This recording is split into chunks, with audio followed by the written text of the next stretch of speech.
তার নাম রাখা হয়েছে বেগম খালেদা জিয়া স্যার। সিরাজগঞ্জের রায়গঞ্জ উপজেলার বেংনাই সরকারি প্রাথমিক বিদ্যালয় কেন্দ্রে গেল 12 ফেব্রুয়ারি জাতীয় সংসদ নির্বাচনে ভোট দিতে যান বেংনাই পশ্চিমপাড়া গ্রামের আম্বিয়া খাতুন। সময় তখন সকাল 9:30। লাইনে দাঁড়িয়ে থাকা অবস্থায় হঠাৎ আম্বিয়ার প্রসব ব্যথা শুরু হয়। তখন পরিবারের সদস্যরা তাকে একটি শ্রেণীকক্ষে নিয়ে যান। কিছুক্ষণের মধ্যে কন্যা সন্তান প্রসব করেন আম্বিয়া। পরে মা ও নবজাতককে হাসপাতালে নিয়ে ভর্তি করানো হয়। শিশুর বাবা শরীফুল ইসলাম জানান, তিনি ছোটবেলা থেকে বিএনপির সমর্থক। এ কারণে প্রিয় নেত্রী খালেদা জিয়ার নাম অনুসারে নিজের কন্যা সন্তানের নাম রেখেছেন বেগম খালেদা জিয়া। সরকার আসে, কিন্তু তেলবাজির নতুনত্ব আমরা খুঁজে পাচ্ছি না। এই যে দেখেন, আচ্ছা, বেগম খালেদা জিয়া একজন ব্যক্তির পুরো নাম। আচ্ছা, বেগম মানে কি? বেগম একজন বিবাহিত নারীর আগে বসে।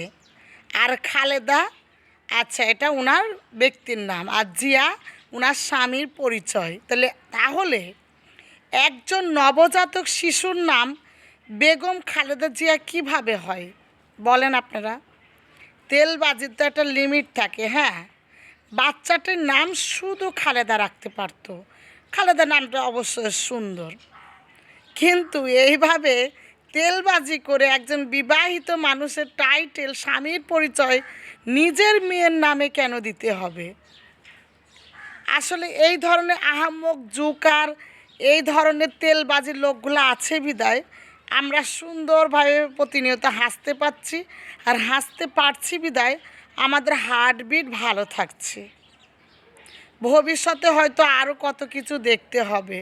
তো যাই হোক, আমাদের আরেকটি খালেদা জিয়া পৃথিবীতে আসলো, জন্ম নিল।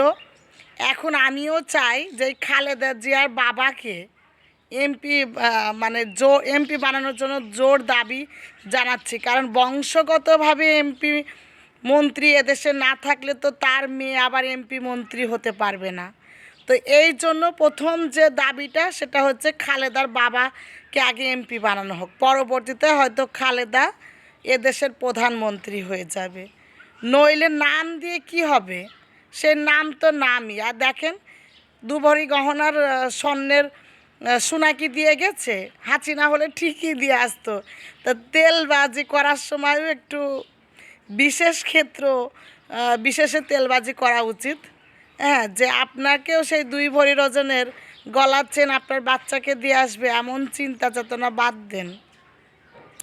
আর এই ধরনের তেলবাজিও বাদ দেন। একটা দলকে মানুষ ভালোবাসতে পারে বা নামও রাখতে পারে, কিন্তু এই ধরনের অসহ্য যন্ত্রণাদায়ক কার্যকলাপ আসলে হাসির খোরাক ছাড়া সমাজের কাছে আর কিছুই না।